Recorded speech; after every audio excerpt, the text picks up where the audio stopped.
Pada siang hari ini saya akan membicarakan konsep tentang sakit dan sehat. Ya, seperti judul yang saya sampaikan di grup, sakit dan sehat. Nah, sakit, ya, dan sehat.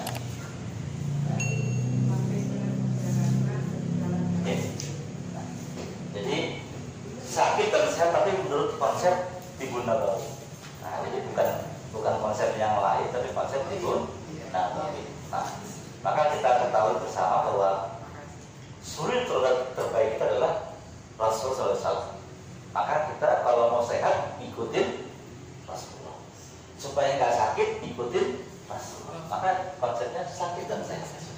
Nah, kita mulai daripada yang sakit apa yang sehat dulu nih? Sakit. Oh, sakit dulu. Oke. Ibu siapa namanya, Bu? Lili. Bu Lili. Iya. Tapi Ibu Lili nggak mau sakit kan ya? Nggak mau. Oh, oke. Sakit. S-A-K-I-T.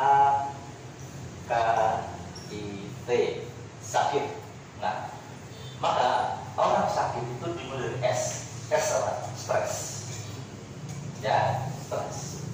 Nah, jadi kalau nggak pengen stres, maka harus ada kegiatan.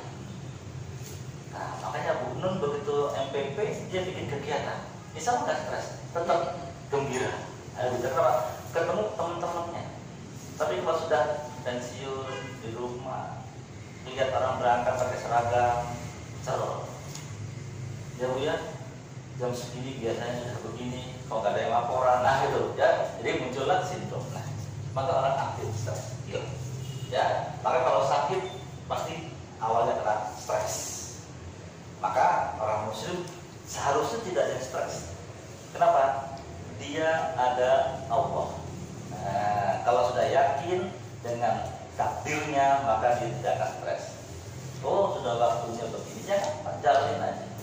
Ya, maka stres adalah pencetus daripada penyakit.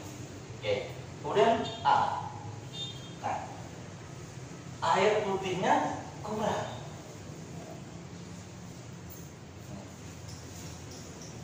Air putihnya kurang. Air putih kurang, pasti orang itu sakit. Ya, maka contoh Rasulullah terlalu senang dengan air putih. Bahkan di dalam berbuka puasa, ya kita kan diajarkan kalau tidak ada kurma yang segar, ya, kemudian kurma yang kering. Kalau tidak ada kurma yang segar, tidak ada kurma yang kering, maka apa? Air putih. Ya, bukan ipau, ya, bukan bingka barandang, bukan kola, bukan sirup dan lain-lain. Apa adalah air putih? Bahkan ada salah satu sahabat itu yang kondisi ekonominya lemah, ya, tapi dia ingin juga mendapatkan pahala berbuka puasa. Bagaimana caranya? Jadi diundang semua para sahabat itu, kemudian dia bagikan gelas atau mangkok air.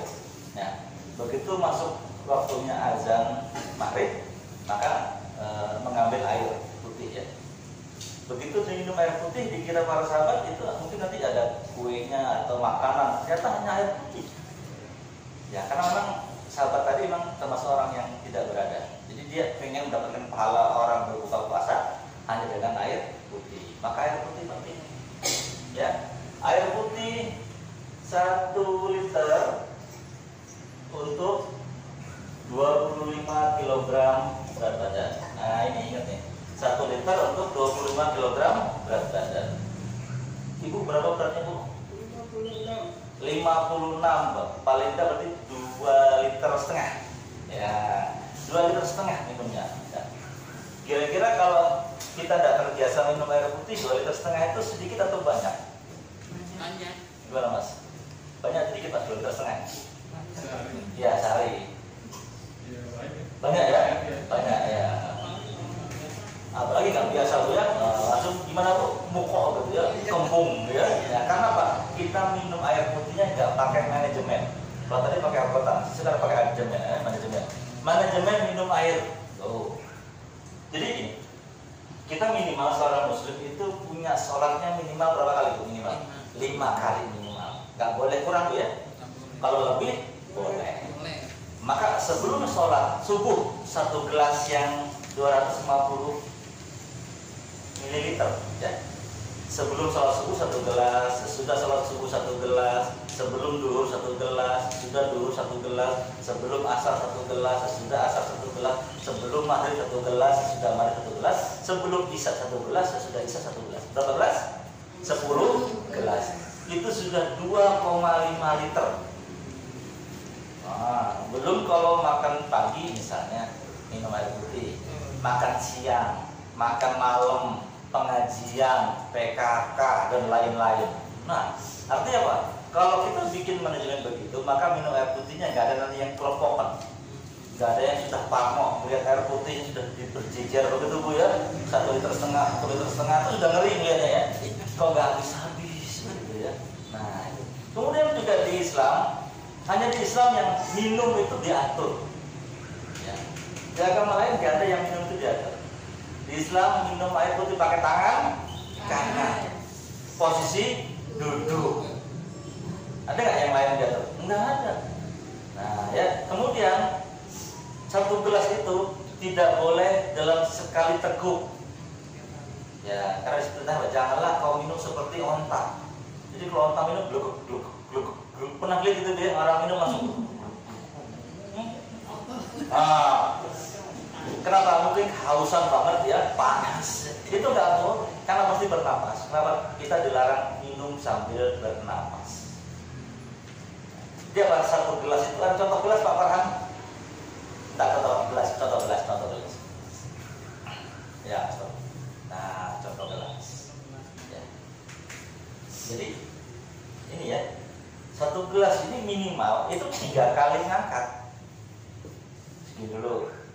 Lagi beras. Jadi jangan langsung, karena kita ya kecil segini enak aja. Sunnahnya 3 kali. Maka apa? Dengan minum air saja kita sudah mendapatkan pahala ya Bu ya. Itu pertama, dapat pahala. Yang kedua adalah dapat sehatnya.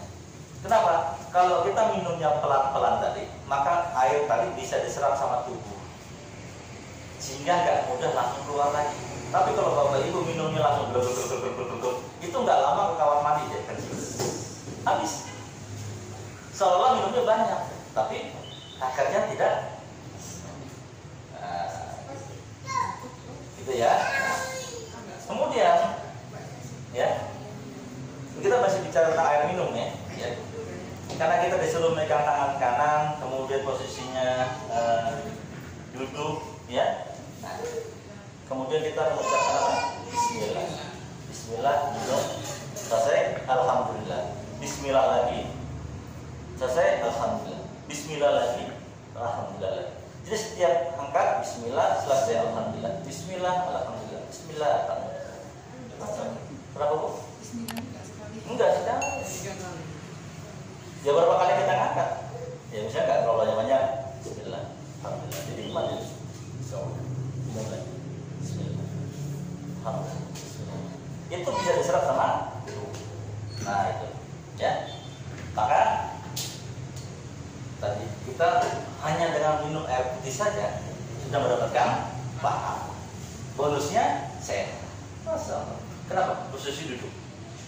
Kalau posisi berdiri begini, kira-kira saraf-saraf tubuh kita ini tegang nggak? Tegang atau santai? Tegang. Pernah lihat nggak orang yang nggak bisa berdiri begini, nggak bisa lurus? Pernah. Berarti ada sesuatu yang bermasalah. Artinya apa? Begini dia tegang. Contoh begini Bapak Ibu.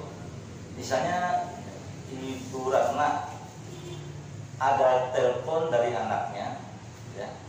Mak, saya mau ke Malang dari Jombang nih, ya. Naik apa? Mobil. Oh iya, perkiraan 3 jam lah, istilah gitu ya, sudah sampai rumah. Ini kok sudah 4 jam nggak nyampe, gitu kan? Ditelepon sama Bu Ratna, mulai telepon anaknya, menantunya, nggak ada yang bisa, nggak aktif semua. Kira-kira Bu Ratna tegang nggak Bu Ratna? Tegang. Begitu tegang itu Bu Ratna bisa nggak makan? Nggak bisa makan. Nanti kalau tubuh kita tegang, itu hanya sekedar makan saja, lewat saja. Maka kalau kita berdiri, itu sekedar masuk aja, tapi tidak diproses dengan baik. Paham ya Bu ya? Maka hanya di Islam makan sambil duduk, minum sambil duduk. Tapi kalau kita posisi duduk begini, ini relax Bu.